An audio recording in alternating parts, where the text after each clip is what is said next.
Hello everyone. Today we will do chapter 9 of class 9th, which name is force and laws of motion.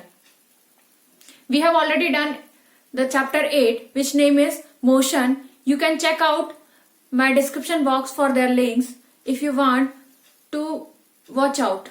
Okay. So today we will do force and laws of motion. In this chapter, today we will cover following topics. First one is force, second one is types of force, friction force, inertia, first law of motion. Okay, so let's start. What is force? Force क्या है? उससे पहले हम समझते हैं कि जो हमने चैप्टर मोशन पढ़ा उसमें हमने देखा ऑब्जेक्ट क्या कर रहा है, मूव कर रहा है, ऑब्जेक्ट क्या कर रहा है, स्टॉप कर रहा है. तो ये सब जो उसमें फिनोमिनन हो रही है ऑब्जेक्ट में, वो क्यों हो रही है, उसका कारण क्या है, उसका काउज क्या है, उसके पीछे क्या वजह है कि ऑब्जेक्ट क्या कर रही है, मूव कर लेती है, ऑब्जेक्ट की स्पीड चेंज हो जाती है. What is the cause behind that? To find out these cause we will study this chapter. इन काउज को, इन कारणों को जानने के लिए हम ये चैप्टर पढ़ेंगे जिसका नाम क्या है हमारा, force and laws of motion. तो ये जो कारण है जिनकी वजह से जो ऑब्जेक्ट है वो मूव करने लगता है या फिर रुक जाता है, वो कारण क्या है हमारा, फोर्स. जब हम ऑब्जेक्ट पे क्या करते हैं, फोर्स अप्लाई करते हैं, तो वो ऑब्जेक्ट क्या होता है, या तो स्टॉप कर जाएगा अगर वो मूव कर रहा होगा, और इफ अगर वो क्या कर रहा होगा, वो ऑलरेडी स्टॉप होगा, रेस्ट पोजीशन पे होगा, तो वो क्या करेगा, मूव करना शुरू कर देगा. Okay, this type of effort in which an object starts moving if it is initial at rest position और start to stop if it is initially at moving position, this type of effort is called force. force हमारा क्या है, force हमारा एक बल है जो हमने ऑब्जेक्ट पे लगाया है, ठीक है, जिसकी वजह से ऑब्जेक्ट क्या हुआ है, अगर वो रेस्ट पोजीशन पे था तो वो मूव करना शुरू हो गया है, और अगर वो इनिशियली पहले से ही वो मूव कर रहा था तो हम उसको क्या कर सकते हैं, रोक सकते हैं अगर हमने फोर्स अप्लाई किया है तो. अब पहले हम डेफिनेशन कर लेते हैं फोर्स का. इट इज एन एफर्ट और पुश और पुल. ये क्या है, एक एफर्ट है, ठीक है, एक प्रयास है, एक एफर्ट है जो हम क्या कर रहे हैं, या फिर पुश और पुल बोल सकते हैं, या तो हम किसी ऑब्जेक्ट को धक्का दे रहे हैं या हम उसे खींच रहे हैं, ठीक है.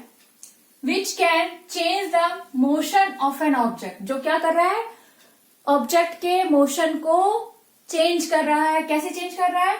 If an object initially at rest, अगर ऑब्जेक्ट क्या है, इनिशियली क्या है, रेस्ट पोजीशन पे है, तो वो क्या करेगा, स्टार्ट मूविंग, वो स्टार्ट कर देगा मूविंग करना, मूव करना स्टार्ट करेगा. और अगर वो इनिशियली क्या है, मूविंग पोजीशन पे है, तो वो क्या कर देगा, स्टार्ट करना स्टॉप हो जाएगा वो, अगर हमने क्या किया है, फोर्स को अप्लाई किया है तो, ठीक है.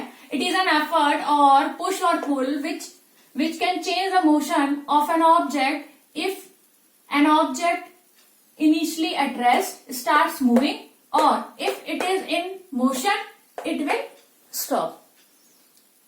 ओके, सो फोर्स का जो है यूनिट करेंगे अगर हम यूनिट की बात, तो वो हमारी आती है न्यूटन. फोर्स का यूनिट क्या होता है, हमारा यूनिट होता है न्यूटन, ठीक है, ये हमारा फोर्स का यूनिट है. अब हम जाते हैं टाइप्स की बात करते हैं. अगर हम यहां बात कर रहे हैं कि फोर्स अप्लाई करने पे क्या हो रहा है, कोई ऑब्जेक्ट अगर मूविंग में था तो वो स्टॉप कर दिया, और कोई ऑब्जेक्ट अगर क्या कर रहा है, अगर वो स्टॉप है तो वो स्टार्ट कर दिया मूविंग करना. बट यहां पे फोर्स के टाइप्स की बात होगी, किस टाइप की वजह से फोर्स में के स्टेट ऑफ मोशन में चेंज आएगा, कि वो अगर स्टेट ऑफ रेस्ट पे थी तो वो मूव स्टार्ट कर दी, और अगर मूव पे थी तो वो स्टॉप हो गई। तो उसके लिए भी फोर्स, कौन सा फोर्स रिस्पॉन्सिबल है, हम उसके बारे में पढ़ेंगे। तो यहाँ पे हमारे पास टाइप्स ऑफ फोर्सेस हैं। First one is balance force and second one is the unbalanced force. Okay, balance force में हमारा क्या होता है, when two forces applied on an object from opposite direction। अगर दो फोर्स हैं और वो अप्लाई किए जाता है एक ही सेम ऑब्जेक्ट पे, हम क्या कर रहे हैं, दो फोर्स अप्लाई कर रहे हैं, और एक जो है इस डायरेक्शन में है लेफ्ट टू राइट और एक राइट टू लेफ्ट है, तो उस कंडीशन में बोथ आर इक्वल फोर्सेस। अगर वो दोनों फोर्स क्या होंगे, इक्वल होंगे, तो वो क्या करेगा, then this will not affect object motion. तो उस ऑब्जेक्ट का जो मोशन था उस टाइम पे, उसमें कोई भी चेंज नहीं आएगा। ठीक है, this kind of force is called balance force. इस टाइप का जो फोर्स होता है वो क्या होता है, बैलेंस होता है। तो इसको हम डायग्राम के थ्रू समझते हैं। यहाँ पे हमने एक टेबल बनाया जिसपे हमने एक ब्लॉक रखा है, वुडन ब्लॉक रखा है, और उसको हमने क्या कर दिया, स्ट्रिंग कर दिया है, टाई कर दिया है उसको हमने स्ट्रिंग से। एक एक्स पोजीशन है और एक हमारा वाई पोजीशन है, और हम अब जो है उस पर फोर्स अप्लाई कर रहे हैं। ठीक है, तो हमने एक फोर्स अप्लाई कर रहे हैं हम यहां से, जो हमारा क्या है, एफ वाई है, और दूसरा फोर्स हम अपोजिट डायरेक्शन में अप्लाई कर रहे हैं, जो हमारा क्या है, एफ एक्स है। जब हमने लेफ्ट हैंड साइड से वाई से हमने फोर्स अप्लाई किया, अपनी तरफ उसको खींच रहे हैं, तो क्या होगा, अगर ये फोर्स इस फोर्स के इधर से भी हम अप्लाई कर रहे हैं, अगर हमने सपोज किया है इनिशियली कि हम एक फोर्स अप्लाई कर रहे हैं, एफ वाई फोर्स हमने अप्लाई किया है ब्लॉक पे, तो क्या होगा, ब्लॉक लेफ्ट हैंड साइड की तरफ मूव करेगा। अगर हम सपोज कर रहे हैं कि हम क्या अप्लाई कर रहे हैं, एक एफ एक्स फोर्स अप्लाई कर रहे हैं, यहाँ पे एफ वाई नहीं कर रहे हैं, अभी एफ एक्स फोर्स खाली अप्लाई कर रहे हैं, तो उस टाइम पे क्या होगा, जो हमारा ऑब्जेक्ट है वो किस तरफ मूव करेगा, वो राइट हैंड एक्स की तरफ मूव करेगा, क्योंकि हम इस तरफ से उसको क्या कर रहे हैं, फोर्स अप्लाई कर रहे हैं। तो ऑब्जेक्ट हमारा इस तरफ की राइट हैंड साइड जो है वो क्या करेगा, मूव करेगा। ठीक है, अब हमने एक कंडीशन ली जिसमें हमने दोनों फोर्स अप्लाई कर रहे हैं, एफ एक्स भी अप्लाई कर रहे हैं और एफ वाई भी अप्लाई कर रहे हैं, और दोनों फोर्स क्या है, दोनों फोर्स के आप डायरेक्शन देख रहे हो, दोनों क्या है, अपोजिट डायरेक्शन। एक को हम इधर की तरफ से उसको पुल कर रहे हैं और दूसरा एक्स की तरफ से पुल कर रहे हैं। तो जब तक इन दोनों का मैग्नीट्यूड, इन दोनों की वैल्यू सेम होगी, तब तक इस ऑब्जेक्ट के स्टेट ऑफ मोशन में, इसके पोजीशन में कोई भी चेंज नहीं आएगा। An object doesn't change its position, अपने पोजीशन को वो चेंज नहीं करेगा। ओके, अगर वो मोशन है, जितना मोशन है उसका उसी मोशन में, मूवमेंट में रहेगा। यहाँ पे इसका स्टेट ऑफ मोशन जो है, यहाँ पे रेस्ट है, यहाँ पे ये रखा हुआ है ना, तो ये क्या होगा, ये कहीं मूव नहीं होगा, ये अपनी पोजीशन पे ही रखा हुआ है। क्यों, क्योंकि एफ एक्स जो है और एफ आई जो है, दोनों की मैग्नीट्यूड क्या है, यहाँ पे सेम हम अप्लाई कर रहे हैं, दोनों तरफ से हम फोर्स क्या कर रहे हैं, सेम अप्लाई कर रहे हैं। ये हमारा फर्स्ट कंडीशन था, जिसमें हमने क्या किया, कंडीशन 1, जिसमें हमने क्या सपोज किया है कि F Y equal to F X. जो एफ एक्स है और जो एफ वाई है, दोनों आपस में क्या है, इक्वल है, सेम मैग्नीट्यूड है। तो उस कंडीशन में क्या होगा, object does not move. Object क्या करेगा, वो मूव नहीं करेगा, क्योंकि ये दोनों आपस में फोर्स एक दूसरे को कैंसिल आउट करेंगे, क्योंकि एक दोनों फोर्स क्या है, अपोजिट लग रही हैं, एक इस डायरेक्शन में लग रही है और एक इस डायरेक्शन में लग रही है। तो ये दोनों फोर्स आपस में एक दूसरे को क्या करेंगे, कैंसिल आउट करेंगे, क्योंकि बोथ हैव सेम मैग्नीट्यूड। क्योंकि इनका जो है मैग्नीट्यूड क्या है, यहाँ पे मैग्नीट्यूड क्या है, सेम है। ठीक है, तो इस कंडीशन में जो हमारा ब्लॉक है वो मूव नहीं हो रहा है। दूसरा हमारा फोर्स क्या होता है, unbalanced force. When two forces applied on an object, जब दो फोर्स अप्लाई किया जाता है, अपोजिट फोर्सेस, यहाँ पे कौन से फोर्स हैं, ये अपोजिट फोर्सेस हैं। Forces applied on an object from opposite direction. ये फोर्सेस कहाँ अप्लाई हो रही है, अपोजिट डायरेक्शंस में उस ऑब्जेक्ट पे अप्लाई हो रही हैं। Out of which one force is greater, than other, और उसमें से क्या हो रहा है, एक फोर्स जो है वो क्या हो रहा है, वो बड़ा है दूसरे फोर्स से। दस this greater force affect the motion of an object. तो उस कंडीशन में क्या होगा, जो बड़ा फोर्स होगा, ग्रेटर फोर्स होगा, वो क्या करेगा, ये जो हमारा ग्रेटर फोर्स है, जिस डायरेक्शन में ग्रेटर फोर्स लग रहा होगा उसी डायरेक्शन में जो हमारा ऑब्जेक्ट होगा वो मूव होगा। ठीक है, हम अगर सपोज करते हैं इस ब्लॉक को, और हम सपोज करें जो हमारा एफ वाई है, कंडीशन हमारा वो सेकंड है जिसमें हम देख रहे हैं कि एफ वाई जो हमारा है, फोर्स जो हमारा वाई की उस पे लग रहा है पोजीशन पे, ये अगर बड़ा है एफ एक्स से, ये फोर्स क्या है, बड़ा है, ये बड़ा हमने मान लिया, सपोज कर लिया कि ये बड़ा है किससे, एफ एक्स से। तो अब ऑब्जेक्ट कहाँ मूव होगा, लेफ्ट हैंड साइड की तरफ मूव होगा, क्योंकि हमने ऑब्जेक्ट फोर्स हमने ऐसे अप्लाई किया है। ठीक है, तो हमारा जो ऑब्जेक्ट है वो वाई की तरफ मूव होगा। ठीक है, वाई की तरफ मूव होना शुरू होगा। तो अगर हमारा एक फोर्स क्या होता है, सेम मैग्नीट्यूड नहीं होते ऑब्जेक्ट के, सेम मतलब मैग्नीट्यूड मतलब वैल्यूज अगर सेम नहीं होती हैं, तो फिर उस केस में क्या होता है, हमारा ऑब्जेक्ट जो है मूव करना स्टार्ट होता है जहां मोर फोर्स अप्लाई हो रही है। ठीक है, different magnitude object starts moving towards, किस तरफ मूव करना शुरू करेगी, टूवर्ड्स ग्रेटर फोर्स। जिस तरफ ज्यादा बड़ा फोर्स लग रहा होगा ऑब्जेक्ट, उसी की तरफ मूव करना शुरू करेगी। तो इस कंडीशन में एफ वाई बड़ा था हमारा, तो हमारा ऑब्जेक्ट किस तरफ मूव होगा, इस तरफ मूव होगा, वाई की तरफ। ठीक है, तो ये हमारे टू टाइप्स ऑफ फोर्सेस थे, एक बैलेंस था और एक अनबैलेंस था। तो हमने इन दोनों कंडीशंस में हमने क्या देखा कि जो हमारा मूवमेंट के लिए कौन सा फोर्स रिस्पॉन्सिबल है, किस फोर्स की वजह से उसके पोजीशन में चेंज आया है, उसके मोशन में चेंज आया, वो मूव करना स्टार्ट हुई है, वो हमारा कौन सा फोर्स था, बैलेंस फोर्स था कि अनबैलेंस्ड फोर्स था, वो हमारा अनबैलेंस्ड फोर्स था। तो इसलिए जब तक हम किसी ऑब्जेक्ट पे अनबैलेंस्ड फोर्स अप्लाई ना करें, तब तक वो ऑब्जेक्ट जो है वो मूव नहीं करेगा। Okay, so we can say that unbalanced force is responsible for the change of state of motion of an object। जो उसके किसी ऑब्जेक्ट के स्टेट ऑफ मोशन को चेंज करने के लिए कौन रिस्पॉन्सिबल होता है, कौन सा फोर्स रिस्पॉन्सिबल होता है, unbalanced force. Okay, so after that we will do next topic which is friction force.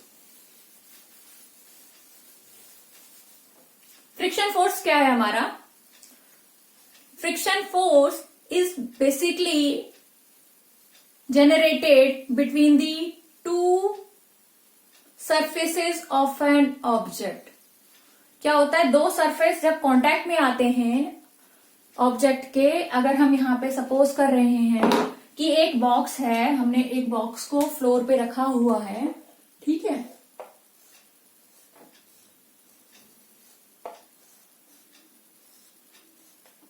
इसको हमने क्या किया है, फ्लोर पे रखा हुआ है।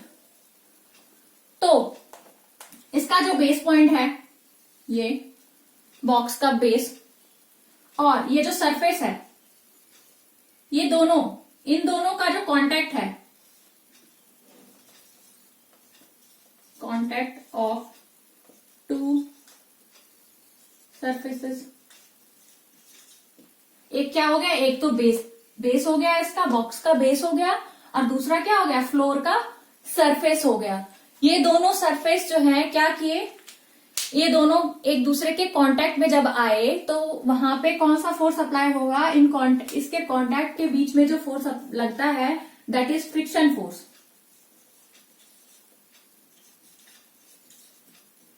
ठीक है, तो पहले डेफिनेशन कर लेते हैं। Friction force, it is a force that resist motion. ये फोर्स होता है जो क्या करता है, मोशन को रेजिस्ट करता है। कोई मोशन अगर हम करना चाह रहे हैं तो उसको अपोज करता है। When the surface of one object comes in contact with the surface of another, कब होता है ये फोर्स, कब अप्लाई होता है, जब एक फोर्स एक ऑब्जेक्ट का जो सरफेस है दूसरे सरफेस के कांटेक्ट में आता है, तब क्या होता है, तब ये फोर्स जनरेट होता है जो उस मोशन को अपोज करता है। ओके, तो यहां पे हमने एक बॉक्स लिया है और हम सपोज कर रहे हैं कि इस बॉक्स को मूव करने की कोशिश की जा रही है। ठीक है, हमने यहां पे एफ फोर्स लगाया, अप्लाइड फोर्स हम मान लेते हैं, हमने अप्लाई किया फोर्स, तो ये अप्लाइड फोर्स हो गया। एएफ, एएफ क्या है हमारा, अप्लाइड फोर्स।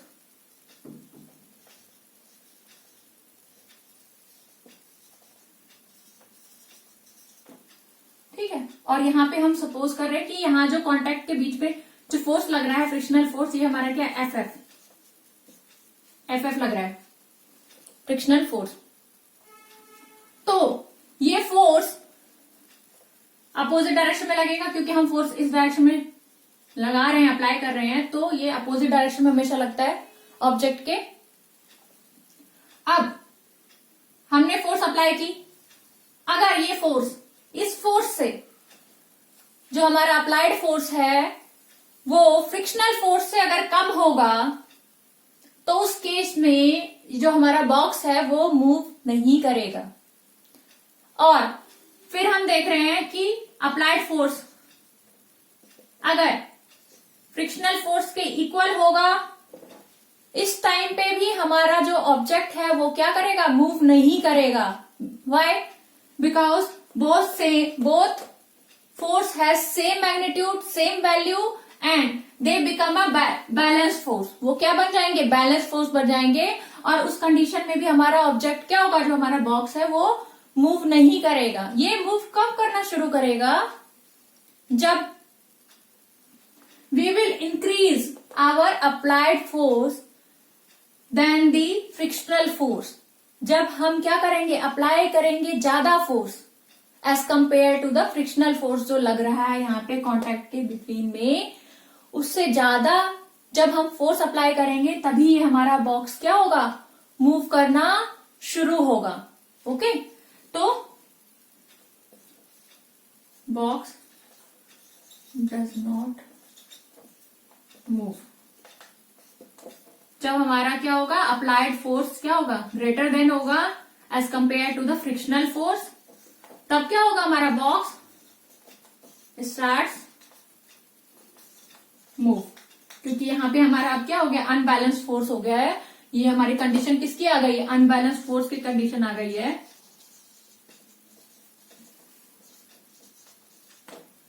ठीक है, ये अनबैलेंस फोर्स की कंडीशन आ गई है। तो इस केस में क्या होगा, ये हमारा ऑब्जेक्ट क्या हो गया, स्टार्ट कर दिया मूव करना। ये हम इसको बॉक्स को अब हम मूव करा सकते हैं, क्योंकि हमने जो फोर्स अप्लाई किया है वो मोर देन है किसके, जो इस पे फ्रिक्शन फोर्स लग रहा है। तो काफी सारे इंस्ट्रूमेंट्स में ये कंडीशन आ जाती है, तो उसका फ्रिक्शन फोर्स लगने लगता है। तो उस टाइम पे क्या होता है, इक्विपमेंट्स का जो उसकी एफिशिएंसी है वो रिड्यूस हो जाती है। जितना वो सपोज कर रहे हैं कि जितना वो एनर्जी देनी चाहिए उस इंस्ट्रूमेंट को और उस इक्विपमेंट को, वो उतनी एनर्जी और अपनी एफिशिएंसी नहीं दे पाता because of the friction force. तो उस कंडीशन में हम क्या करते हैं, फ्रिक्शन फोर्स को मिनिमाइज करने के लिए जो कॉन्टैक्ट्स होते हैं बिटवीन में, जहां पे फ्रिक्शन फोर्स लग रहा है, where we apply any lubricant और ऑयल, हम वहां पे उसको क्या करते हैं, स्मूथ बनाने के लिए क्या करते हैं, वहां पे या तो अप्लाई करते हैं, कोई ऑयल अप्लाई करते हैं या फिर कोई ल्यूब्रिकेंट अप्लाई करते हैं, जिससे कि वो सरफेसेस क्या हो जाए, स्मूथ हो जाए, वहां पे जो हमारा फ्रिक्शन फोर्स मिनिमाइज हो जाए। ओके, और वो इजीली जो है हम अपना थोड़ा सा फोर्स, कम फोर्स अप्लाई करके भी वहां पे ऑब्जेक्ट को इजीली मूव करवा सके। ठीक है, तो this kind of force is called friction force and we have to minimize these force to increase the efficiency of an object, और वहां पे हम क्या करते हैं, वहां पे हम क्या क्या अप्लाई करते हैं मिनिमाइज करने के लिए, you have to ask the question what is friction force and how it is minimized. तो वहां पे आपको फ्रिक्शन फोर्स का डेफिनेशन लिखना होगा। मिनिमाइज कैसे कर सकते हैं, तो वहां पे हम लुब्रिकेंट अप्लाई कर सकते हैं, ऑयल को अप्लाई कर सकते हैं, क्या करने के लिए, जो हमारे सरफेस के कॉन्टेक्ट्स हैं उनको क्या करने के लिए, स्मूथनिंग करने के लिए, उनको स्मूथ करने के लिए। ठीक है, तो हमने यहाँ पे क्या क्या पढ़ लिया, what is force, what are the two types of force, first one is balance unbalanced, what is friction force. Okay, so now we will do inertia. What is inertia? Inertia क्या है हमारा, inertia it is a property of an object। ये क्या है, एक property है एक object का। वो क्या करता है ऑब्जेक्ट, उसमें जो ऑब्जेक्ट है वो अपोज करता है अपने स्टेट ऑफ मोशन को चेंज करने के लिए। वो क्या करता है, अपोज करता है। ठीक है, it is a property inertia.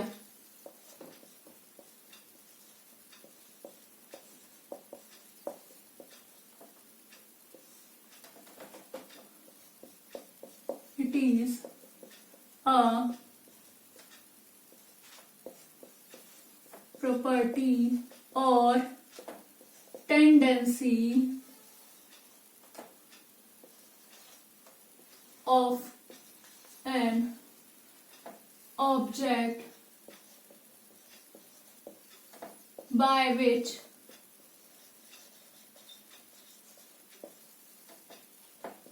it will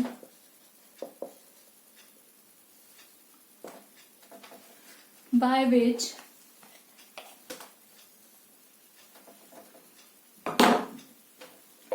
it can oppose, it can opposes the change in the state of its motion। और वी कैन से दैट ये क्या है हमारा, एक प्रॉपर्टी है इनर्शिया। हर ऑब्जेक्ट में एक टेंडेंसी होती है कि वो जब तक, अगर वो रेस्ट में है तो वो रेस्ट में ही रहना चाहता है, अगर वो मूव कर रहा है तो वो इजीली मूवमेंट में ही रहना चाहता है, स्टॉप नहीं करना चाहता। ये हर ऑब्जेक्ट की एक टेंडेंसी होती है, वो अपोज करता है एनी चेंज।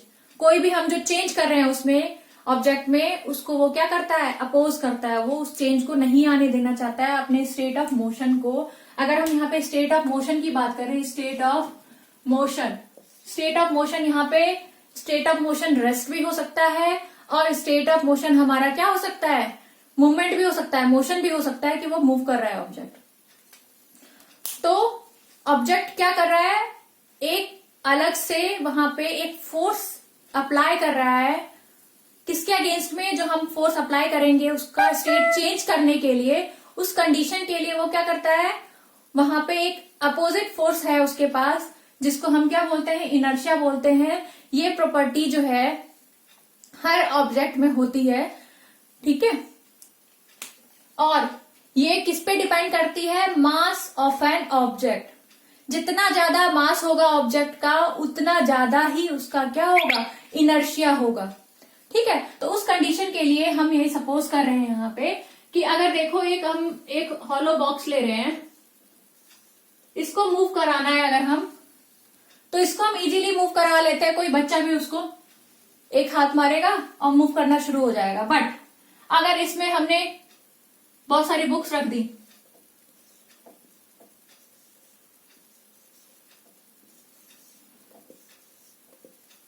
तो उस कंडीशन में क्या होगा, हमारा जो है ये बॉक्स जो है बहुत हैवी हो जाता है।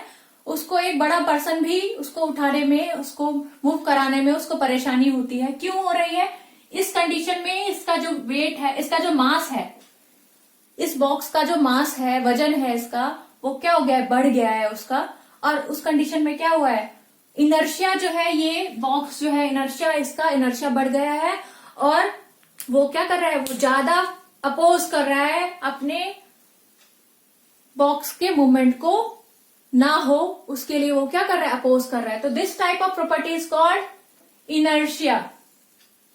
Okay, so we can say that it is a property or tendency of an object by which it can oppose the change of the motion or change in the state of its motion. अपने motion के state में वो कोई भी change नहीं चाहता, वो उसको अपोज करता है। तो इसका जो है ना डेफिनेशन तो आपने समझ लिया। इसके जो है बहुत सारे एग्जाम्पल आप डेली लाइफ में देखते हो। जैसे फॉर एग्जाम्पल, जब हम बस में चढ़ते हैं और बस क्या होता है, स्टार्ट करता है मूव करना, तो हमें एक जर्क फील होता है। हम बैक साइड में हम क्या करते हैं, फोर्स लगता है हमारे बैक साइड में। वो क्यों लगता है, उस कंडीशन में क्या होता है, एक पर्सन सपोज करो, एक पर्सन यहां खड़ा है, ठीक है, और बस जो है मूव करना शुरू की इस डायरेक्शन में, तो उसका जो फीट है, जो उसके पैर हैं, वो भी क्या हो गए, मूव करना शुरू हो गए इस डायरेक्शन में, आगे की डायरेक्शन में। बट उसका जो हाफ पार्ट, जो उसका बॉडी, जो अपर पार्ट है बॉडी का, वो तो कांटेक्ट में नहीं है बस के, तो वो क्या करेगा, वो अपोज करता है। वो नहीं चाहता कि वो मूवमेंट में आए उसका फीट, क्योंकि इनिशियली वो क्या था, रेस्ट पे था बॉडी, तो वो नहीं चाहता कि मोशन में आए। तो उस टाइम पे हमें क्या होता है, जर्क फील होता है, क्योंकि बॉडी हमारा हमें बैक साइड में, बैकवर्ड डायरेक्शन में हमें क्या करता है, पुल करता है, धक्का देता है हमें। तो उस कंडीशन में हमें क्या फील होता है, एक जर्क फील होता है। And this is the property of a inertia. ये क्या है, इनर्शिया प्रॉपर्टी है, जिसकी वजह से हमें क्या हो रहा है, जर्क फील हो रहा है। अब दूसरा एग्जाम्पल, अगर आप कार जो है क्या हुआ, सडनली क्या हो गया, कार सडनली हमारा क्या हो गया, स्टॉप हो गया। तो उस कंडीशन में क्या होगा, स्टॉप हो गया तो हम क्या करेंगे, हमें क्या फील होगा, आगे की तरफ जर्क लगेगा। उसके लिए सीट बेल्ट लगाई जाती है कार में, ओके। क्योंकि उस कंडीशन में क्या होता है, that time our body is in motion, हमारा बॉडी क्या होता है, मोशन में होता है। और सडनली जो है कार क्या होगा, स्टॉप होगा, तो हमारा बॉडी जो है वो मोशन से रेस्ट पे नहीं आना चाहता, इसलिए वो आगे की तरफ मूव करता है कि मोशन में ही रहे। तो ये भी प्रॉपर्टी किसकी है, इनर्शिया की प्रॉपर्टी है। अब हम करेंगे first law of motion. First law of motion क्या है, जो किसके थ्रू दिया गया है, इसाक न्यूटन ने इस लॉ को दिया। उन्होंने 3 लॉज दिए, first law, second law and third law. And today we will do only first law of motion, okay. तो यहां पे फर्स्ट लॉ ऑफ मोशन क्या कहता है,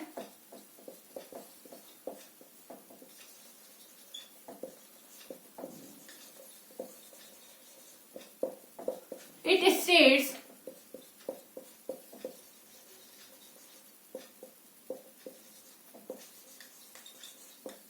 that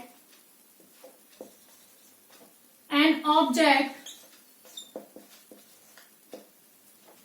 is in the state of motion or in the state of rest until an unbalanced force is not applied of an object। जो हमारा first law of motion है वो हमें बता रहा है, क्या बता रहा है, कि जब तक किसी ऑब्जेक्ट पे अनबैलेंस्ड फोर्स ना लगाया जाए, तब तक वो ऑब्जेक्ट ना तो अगर वो रेस्ट में है ना वो मूवमेंट में आएगी, और अगर वो मूवमेंट कर रही है तो वो रेस्ट पोजीशन या स्टॉप नहीं होगी। कब तक नहीं होगी, जब तक हम उस पे अनबैलेंस्ड फोर्स अप्लाई ना करें। This is defined as a first law of motion. यही हमारा क्या है, फर्स्ट लॉ ऑफ मोशन है।